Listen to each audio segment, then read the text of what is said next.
Now today we can see about the transportation in plants. In the previous class we have seen about the transportation in human beings. Now in plants, the plants used to take carbon dioxide from outside for photosynthesis. Same way, the plants also take some other raw materials like nitrogen, phosphorus, etc. for building up of the plant body. So these raw materials, especially the nitrogen, phosphorus, etc., will be taken by the plants from the soil. So the part of the plant which is in contact with the soil, that is the root, will absorb these nutrients, that is nitrogen, phosphorus, magnesium, etc., from the soil, and then it will supply it to the different parts of the body. Now, if the part of the body which requires these nutrients is near to that of the root, then by diffusion from the root, these substances can be passed on to the part which requires it. But if the distance is long, that is if it is a tall plant, then the distance will be long and just diffusion will not be sufficient for supplying the raw materials. So a transportation system is essential in such situations. Now you know that the plants are stationary. That means we can say they do not move from one place to another place. And most of the plant cells are dead cells. These things you have studied in your 9th class. So their energy need is also very less. So their transport is a slow transport system. We can say slow transport system is relatively found in plants. But when you see about animals and human beings, we have seen it is a fast transport system.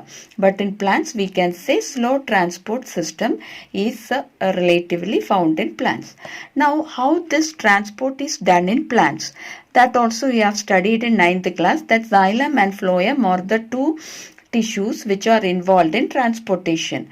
Xylem is used to transport water and minerals, and phloem is used to transport the products of photosynthesis, that is the food synthesized by the leaves, to other parts of the plant. Now first we can see about the transport of water. So water is transported with the help of the xylem tissue. The xylem tissue, you might have studied, it consists of vessels, tracheids, etc. So these vessels or tracheids will be interconnected. So you can see one cell, one above the other, like that. They all are interconnected with each other.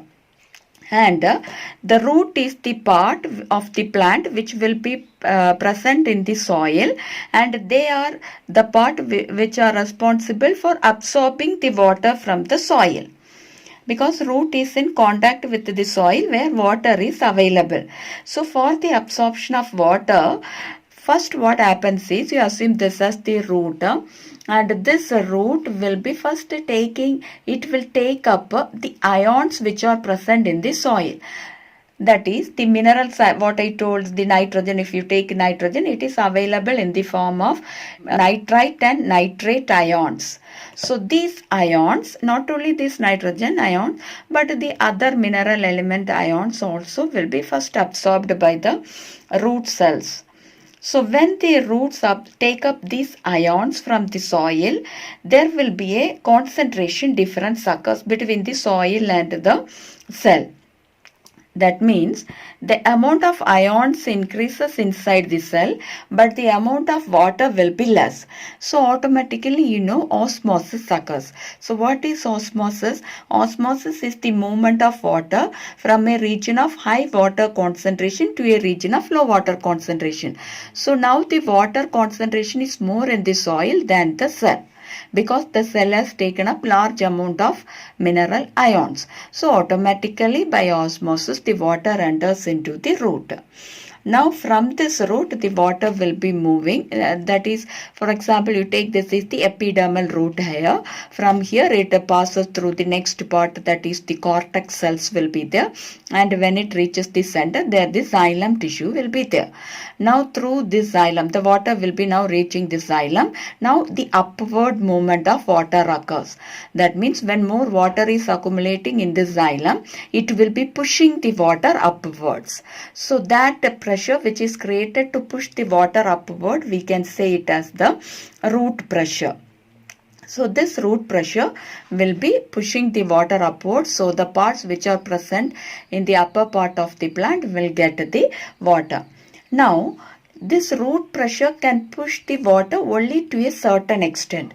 Suppose if it is a very tall tree, the tip of the trees cannot get the water just by root pressure. So here what happens is another mechanism occurs by which the water can be pulled upward. It is not pushed, but it will be pulled upward. So what is that process is, you assume this as a leaf, or here you take the stem. Here the stomata will be there. Stomata means the small openings which are present in the surface of the leaf. In the epidermis of the leaf, openings are there which is called as the stomata. So through the stomata what happens? Transpiration occurs.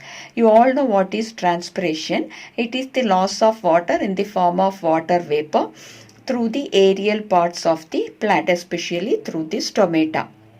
So when water is lost through the stomata, here actually the opening is not shown, but you assume here an opening is there, and through that opening the water is lost.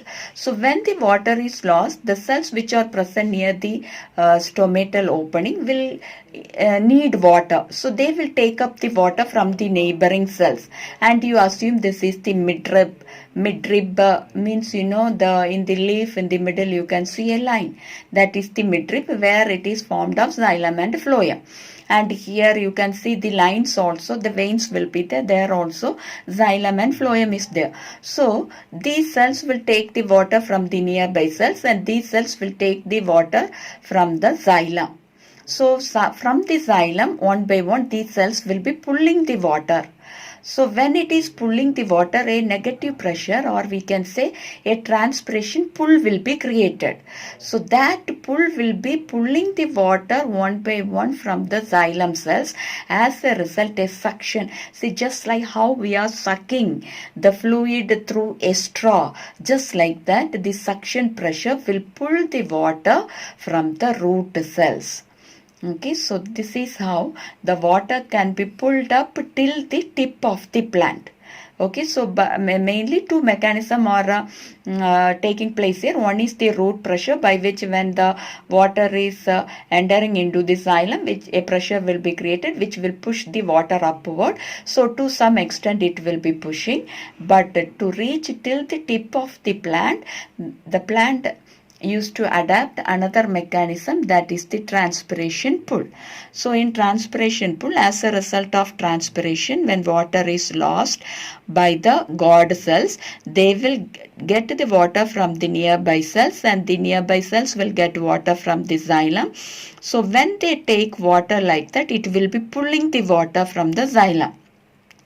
So that one xylem cell will take the water from the next one, that will take from the next one, like that continuously they will be pulling the water upward, just like how we suck the water through a straw.